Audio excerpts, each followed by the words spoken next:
ये $2.5 अरब, इसका मतलब पूरे पाकिस्तान का एक मैक्सिमम पोटेंशियल है या इससे भी ज़्यादा का पोटेंशियल है, लेकिन चूंकि फैसिलिटेशन नहीं है, वो ग्रोथ नहीं है, ग्रूमिंग नहीं है, या गवर्नमेंट का फोकस नहीं है, तो इसलिए थोड़ी सी ये लिमिटेड हुई हुई है इस वक्त ये नंबर्स या फिगर्स। ये और भी ऊपर जा सकते हैं? जी बिल्कुल जा सकते हैं। उसमें ये देखें कि जो $5 में अपने आपने सर्विसेज बेच रहे हैं दुनिया में, अगर अपने आप को कंपेयर करें, जो $20 में जो दूसरा फ्रीलांसर है, दुनिया का जो फ्रीलांसर है, वो $20 में अपनी सर्विसेज बेच रहा है, जो कि ऑलरेडी बहुत कम है।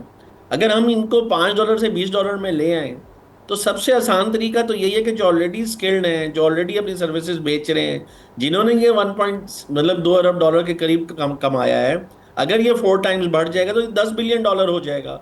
बहुत आसान मैथ्स है। जी। और इब्राहिम साहब ये बताइएगा कि ये फ्रीलांसिंग में स्कोप इस वक्त कितना है? ये आईटी से रिलेटेड फ्रीलांसिंग में ज़्यादा स्कोप है या नॉन आईटी फील्ड्स में भी इस वक्त स्कोप उतना है? और न्यू कमर्स इस वक्त कितने इसमें आ रहे हैं इसको as career, full time career, कितने लोग या कितने परसेंटेज इस वक्त ज्वाइन कर रही है? यानी रुझान है इस वक्त फ्रीलांसिंग में आने का? जिस तरह 2022 में सिलसिला शुरू हुआ, तेज़ी से ये ट्रेंड आगे बढ़ रहा है या थोड़ा सा ज़रा स्टैटिक है? देखिए, फ्रीलांसिंग तो हो रही है तकरीबन कोई 20-25 साल से।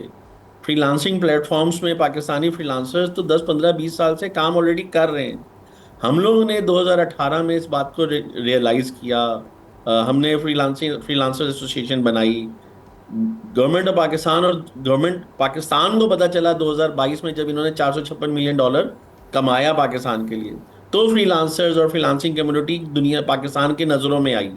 देखिए, पोटेंशियल तो वो बहुत है। जितने भी यूनिवर्सिटी स्टूडेंट्स हैं, जो हमारा जेन अल्फा है, ये तो जॉब्स के लिए ये माइल ही नहीं है ना। ये लोग सिर्फ और सिर्फ यूनिवर्सिटी के बाद चाहते हैं, और यूनिवर्सिटीज में चाहते हैं कि हम घर बैठ के एंटरप्रेन्योरशिप के ऊपर कोई काम करें, कोई कोई बिजनेस करें। तो जितने भी पाकिस्तान की यूनिवर्सिटीज़ हैं, वो सब हम फ्रीलांसिंग के ऊपर माइल हैं। तो आप ये देखें कि आईटी ग्रेजुएट जो एनुअल आते हैं, जिसमें से 25,000 ग्रेजुएट्स हर साल आते हैं, उसमें से 5,000 को जॉब मिलती है, बाकी 20,000 को तो जॉब नहीं मिलती। तो वो सब हमारी फ्रीलांसिंग कम्युनिटी में ऐड हो सकते हैं। तो ये ईयर ऑन ईयर मैंने जैसे कि आपको पहले बताया, 70% की ग्रोथ है।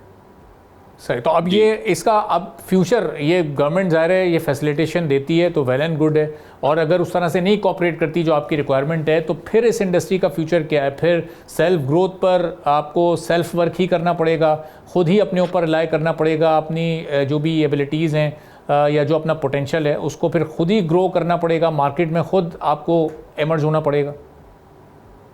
हम कोशिश तो देखें खुद कर रहे हैं, बट गवर्नमेंट से जब भी हमने रिक्वेस्ट की है तो गवर्नमेंट ने हमारी सुनी है। अभी हम एक इवेंट कर रहे हैं जिसमें हम इन फ्रीलांसर्स को पूरे पाकिस्तान से बुला रहे हैं, जिन्होंने ये $1.76 बिलियन कमाया। हम नेशनल रिकॉग्निशन सेरेमनी कर रहे हैं। हम इन फ्रीलांसर्स को अवार्ड्स देने लगे हैं 29 अगस्त को गवर्नर हाउस सिंध में, जिसमें मैडम मिनिस्टर साहिबा आ रही हैं, राना मशहूद साहब आ रहे हैं। तो ये गवर्नमेंट तो सुनती है। जाहिर है, हम अब खुद भी देख रहे हैं, जितने बैंक्स हैं, फाइनेंशियल इंस्टीट्यूशंस हैं, कॉरपोरेट्स हैं, वो सब पाकिस्तान में इस कार्य खैर में, इस कॉज में हिस्सा उन्होंने सबने डाला हुआ है। बट गवर्नमेंट भी साथ साथ सुन रही है। तो दोनों चीज़ों को शेक हैंड करके, साथ साथ मिल के इस कॉज को हासिल करने की कोशिश कर रहे हैं कि हम बहुत जल्द ये जो टारगेट है $10 बिलियन का, ये फ्रीलांसिंग कम्युनिटी ही इसको अचीव कर ले। सब्सक्राइब करें और बेल दबाएं ताकि कोई खबर रह न जाए।